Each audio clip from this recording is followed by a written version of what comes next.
Design Notes is a show from Google Design about creative work and what it teaches us. I'm your host, Liam Spradlin. Each episode, we talk with people from unique creative fields to discover what inspires and unites us in our practice. I think often designers are overwhelmed by what they have to produce, but it's such a privilege to get to make the world, like the interface for the world, whether you're working virtually or with materials in the real world. All of those things are ways that you're actually changing someone's experience of their life and the fabric of their life through design. That was Rob Giampietro, design director at the Museum of Modern Art in New York. In the interview, Rob and I discussed design's role in the production of culture, how the built environment can influence our movement and perception, and the invisible ways design can create memorable experiences. Let's get started. Rob, welcome to Design Notes. Thank you so much. I want to start off by hearing about your journey, both to design and to design directorship. I started, I was a designer on running my own business very young, I think, relatively speaking. So I started a design studio at 23 with a partner called Giampietro and Smith. And very quickly, we kind of had two main focuses to our business. One was design for culture and for arts. So we had a lot of art galleries like Gagosian and White Cube and Loring Augustine and things that we did a lot of work for. And that was a passion.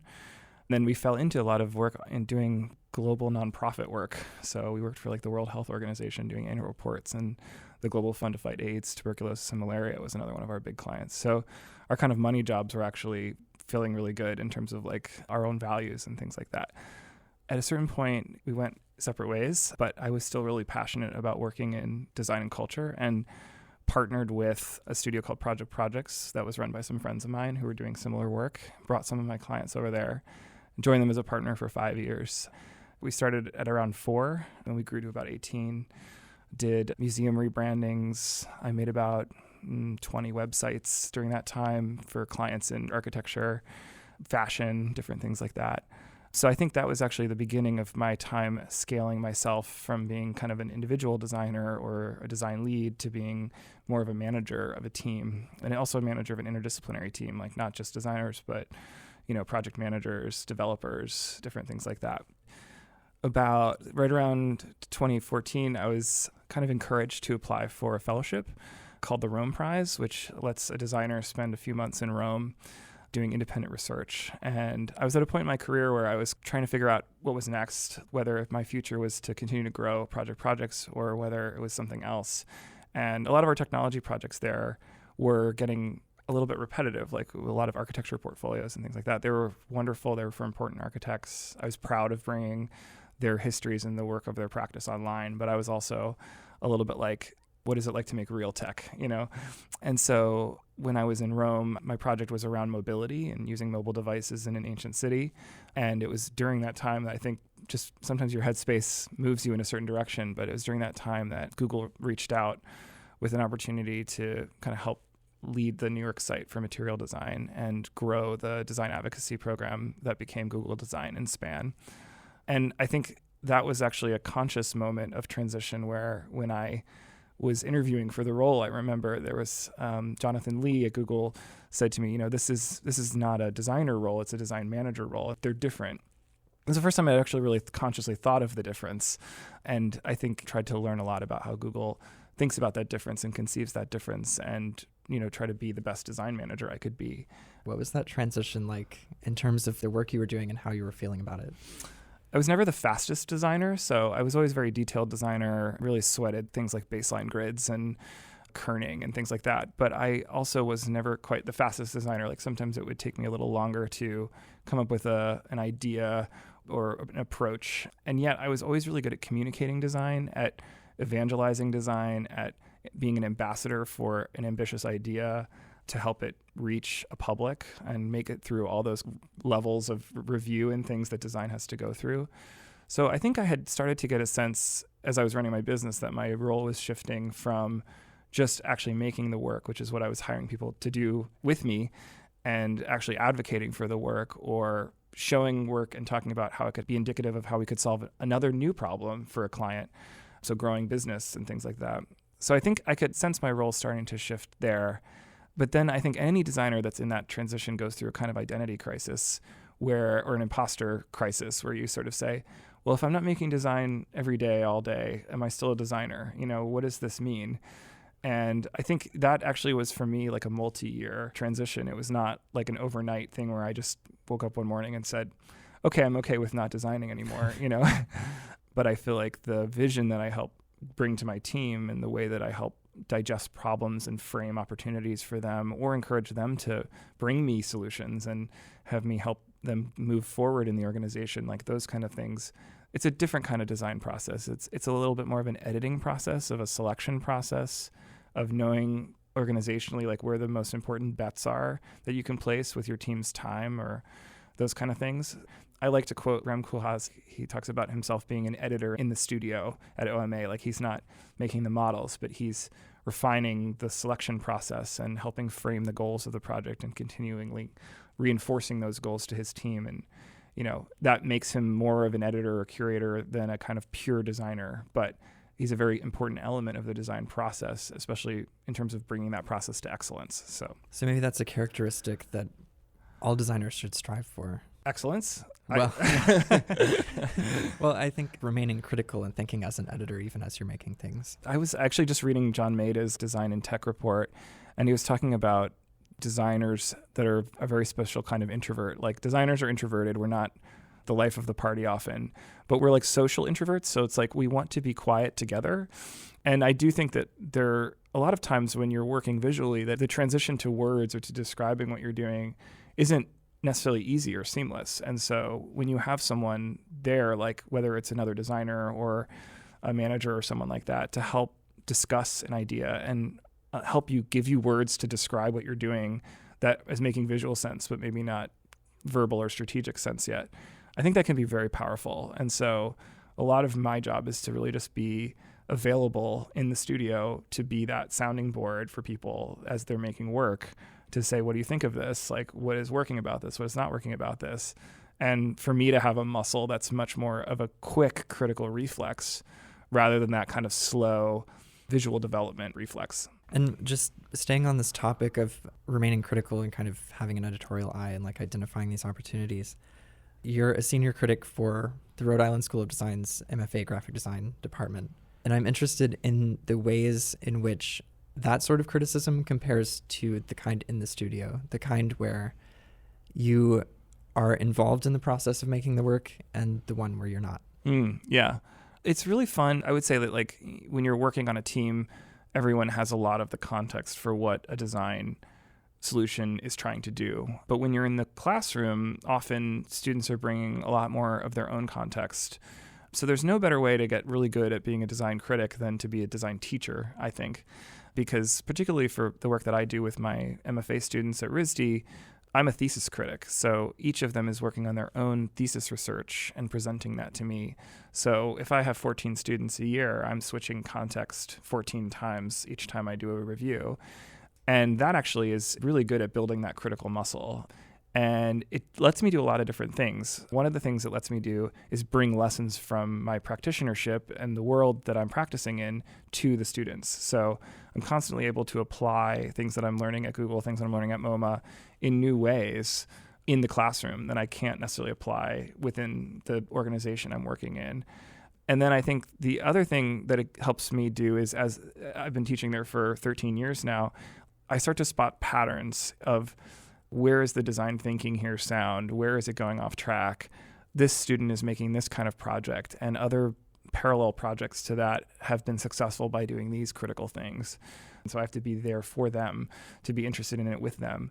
And that's been a learning process for me very often, like exposing me to areas of design that I wasn't drawn to naturally. So I really get a lot out of teaching, and I think a lot of my role as a manager as a kind of teacher or coach. So it also has helped me not be, I think, a micromanager or someone who is wishing they were designing but just doesn't have time.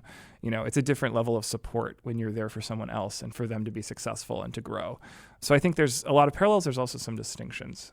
I feel like we would be too easily glossing over something if I didn't talk about the fact that we actually met at Google.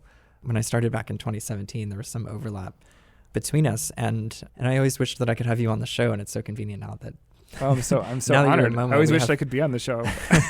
We have wishes come true. Yeah, we have so much more to talk about. But I want to get into some of the initiatives that you worked on at Google around material design and this sort of idea of design outreach. First of all, how do you conceptualize design outreach? So, I think when I arrived at Google, material design had launched V1, and I think it was really incredible to me as an outsider, both as an educator and as a designer making websites and projects, just in terms of the education that it brought to my students who were maybe just becoming familiar with patterns on the web, like radio buttons and drop-down menus and usability, best practices and things like that. I think the Academy actually hasn't quite caught up to the self-education that's happening by people all over the place, especially at that moment. So I was really inspired by the educational mission of Material, as well as the kind of incredible way that it let you build on top of it. And I thought that was something that often we were, building our own frameworks at projects, and then to have someone come along and give us those frameworks so we could focus more on the design and the design expression for our clients was just incredible.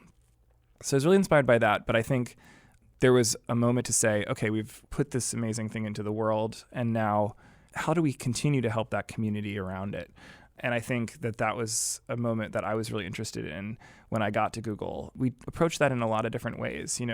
One of them was we launched the Google Design website, which had been started before I arrived, but I was a part of the team that launched that and also part of its new design iteration. I think, working closely with Amber Bravo and a lot of the content team just talked about what is our voice when we talk about projects? How do we help make someone who is maybe working on a team of one or two understand what it's like to work on a team of 30 or 40, and that there are parallel problems there, but there are also very different types of problems that are maybe interesting for Google to talk about when it talks about its own work. And I think we felt always worried about monopolizing the conversation or having our voice be too dominant. And we feel like design is made of many voices at many different scales and positions within a community. So Span, I think, became very important as the kind of corollary to Google Design, where, if Google Design is where Google speaks and talks about what it's proud of, Span is a place for Google to create a platform for other people to speak and talk about what they're proud of. And I think one metaphor we used while we were developing Span was the idea that it should be as good as a Google search in any market. So it's like if you go into Tokyo, Google should know, just like it knows the great restaurants and can help you find them, it should know the best designers and it should help you hear from them. So this idea of the hyper-local really came from that.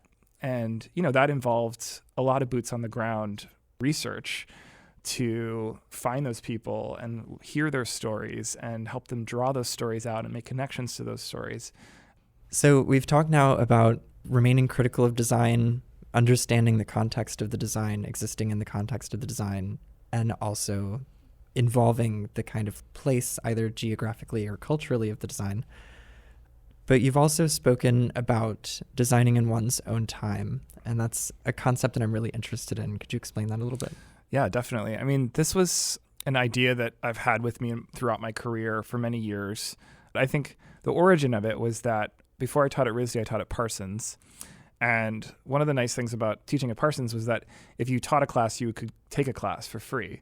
And my mom is an educator, and just like we say design is never done, her idea is education is never done, So lifelong learning was something that I was really interested in and wanted to take a web design class because I could see that was training that was important and growing in terms of design impact. And at the time, a number of designers who were trained, as I was, mostly in print and some kind of identity design, were kind of asking me, why would you want to make websites? You don't really control them. They're impermanent. They change all the time. Why not make a book that's going to be on a shelf for 50 years and be durable and be very much controlled by the designer from end to end? And, that was something I really had to wrestle with as I began to work more and more on the web. And the way I kind of anchored myself to that was that to be a designer is to be of your time. And this is an emerging form of our time that needs designers and where designers can have a greater impact than in so many other forms. The form of the book is incredible, but very slow in terms of its evolution. And that's what's wonderful about it, is it's so deliberate and enduring. But if you are someone like me who's really interested in dabbling in lots of things and super curious in lots of areas, websites had a different texture and quality and rhythm to them. I love the democracy of them, that you could send a URL to a friend when a project launched and they didn't have to go buy the book or fly to see the show or something like that. They could actually directly experience that thing. And yet their experience of it would be super variable, like depending on the device that they had or the moment that they hit refresh on the URL or whatever. And I thought that dynamism was so amazing. And I think that was sort of a part of becoming more comfortable with design leadership, was also learning that I was beginning to make a type of design that I couldn't make completely by myself. There was going to be different sets of experts and different types of people that were all going to be involved in this project. And my goal as a designer was to keep reinforcing what the intent of the design was and how it was solving the problems or how it could solve the problems better. So I guess I see that as being what that means to me. And, at Google, it took a sort of second turn because I had an opportunity to work on a team here that was under the research and development part of Google called Google AI in my last few months at Google. And, that was another amazing opportunity to be part of the design of our time, and to learn about AI systems and things that were not fully understood by designers in a lot of ways, and to try to both help designers understand that as a designer and also begin to learn how to think about those things in the ways that they could be more ethical, increase liberty, be more inclusive, and where the levers of that would be within a design process. So in contrast to designers getting to know technology, there's a new show opening at MoMA, New Order, that asks how art pushes the boundaries of technology in the opposite direction. And that's something that I've been really interested in lately. So I'd like to get your thoughts on that question and also the relationship between art, design, and technology. I think the show New Order, which is curated by my colleague Michelle Kuo, is using all works from our permanent collection at MoMA to look at the present moment. And it's interesting because a number of different art museums and different institutions have done quote unquote internet shows, Art in the Age of the Internet, Painting 2.0, these sorts of things. I think it's been really interesting to see those efforts come about. I think particularly, I was able to attend Painting 2.0 in Munich, and just seeing the way that the art world was drawing metaphors from the technology world to talk about painting as a social network or these different things almost is the reverse in some ways of thinking about the internet as a highway or something, like where instead of metaphors going from the real world to a virtual world, they're coming back from a virtual world back to the real. And I think one of the things that is really important to understand about the show at MoMA right now is that it's very, very interested in the real, in materiality. There are a lot of metaphors, but it's actually very much about the materials as much as the metaphors. And I think that's an important next step in the critical understanding of art right now, is that it's actually made of stuff. It's made of bits. And when you go to an art museum, you experience those bits as stuff, not just as bits. And so there's tubs that are filled with ultrasound jelly. There's a vending machine that not just has Soylent, but has cocaine and blended up dollar bills and crazy things by Joshua Klein. Annika Yee did these incredible tubs of ultrasound jelly with things growing in them. There's a piece by Ian Chang that uses AI and a gaming engine to create an ambient virtual world. So there are all these things that really help us to reimagine and understand differently what stuff is in today's world, what a world is in today's world, what human agency is in today's world, what a human can make by themselves and what they can make with other technology in today's world. And I think artists are often at their best when they're talking about those types of questions and helping us understand those types of limits as well, and not directly critiquing society maybe, but placing objects in society that help us have a debate with one another. So I think those are all good reasons to see the show.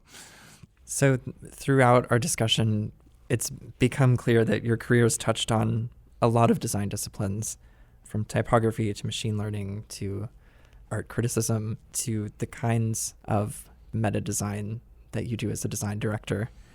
And we've touched on the patterns that start building up as you encounter all of these things, but I'm curious if you've found any sort of through lines that intersect all of these things, or like commonalities that bring them all together in any way? So interesting to hear that. I think one of the things that I've stayed truest to is that I love making culture as a designer. So, even if I'm working on a branding project or an app or something like that, you're still making a thing that's going in the world and is part of culture. And I think one of the very powerful ideas that drew me to Google was that Google is a kind of cultural institution as much as it's a technology company. And it has a responsibility, its public wants it to make good culture. And I think I felt a real connection to the mission of that drive. And I think it does make very good culture. But I think it was fun to be a part of that. And I think at MoMA, it's even more present for me to have the importance of culture and the way that culture shapes our understanding of who we are and what is meaningful in life. And, I remember hearing a philosopher talk a lot about whether or not you should go to an art museum. That it seems like an obvious thing that like everyone should go to art museums. But, assuming that you're in midlife and maybe you have a family and you only have so many weekends left in your life, why should you go to an art museum and not go for a walk outside or something like that? And I think it actually just helped frame for me the kind of scarce resource that leisure time with ourselves really is in our world right now.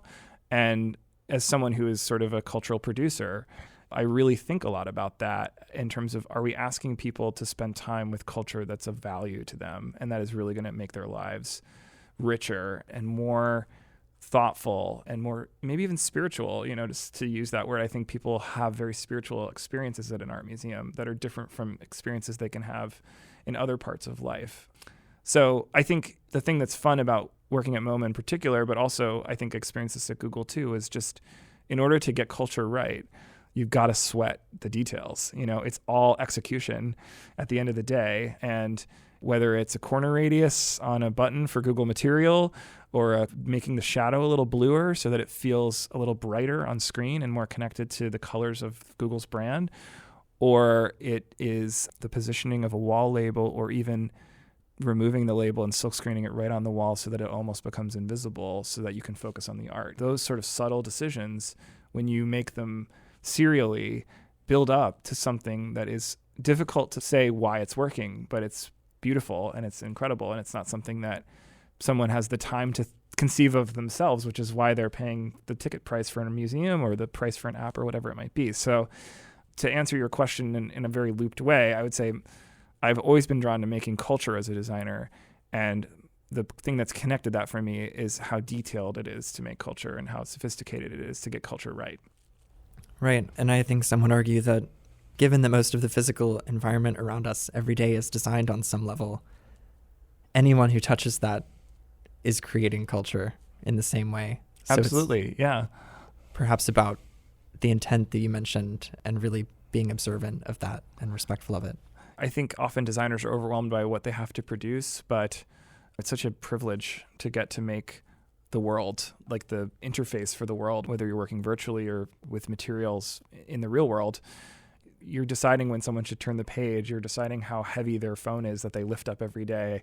You're telling them whether they need to swipe to get more information or they can have it right on the screen. All of those things are ways that you're actually changing someone's experience of their life and the fabric of their life through design. And I don't think there could be a more transformative discipline than that. I think it creates an even greater imperative for designers to be really good listeners. And I think that that's something that is another learning maybe from my life, is just like, as you go as a designer, initially you struggle to have your skills. And once you start to master your skills, you want to show off how great you are at them. And so then you're very eager to show that you're capable and that you have the answers.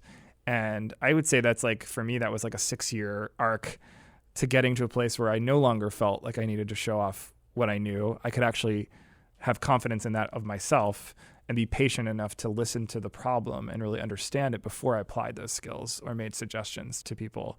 And I think the better I've gotten at listening, the easier leadership has become too, because often you think like a leader is there to have ideas and make declarations about what should be done in a certain situation.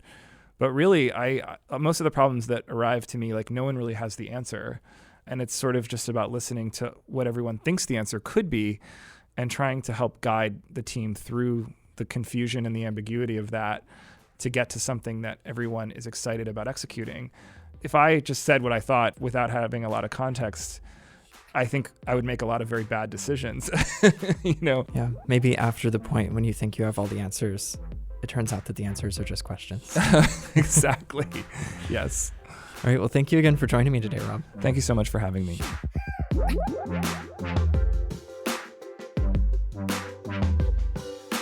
You can subscribe to Design Notes on Google Podcasts, iTunes, Spotify, or wherever you listen to podcasts. Leave us a review on iTunes and listen for a shout out in the next episode, or let us know how we're doing with an email to design@google.com. Thanks for listening.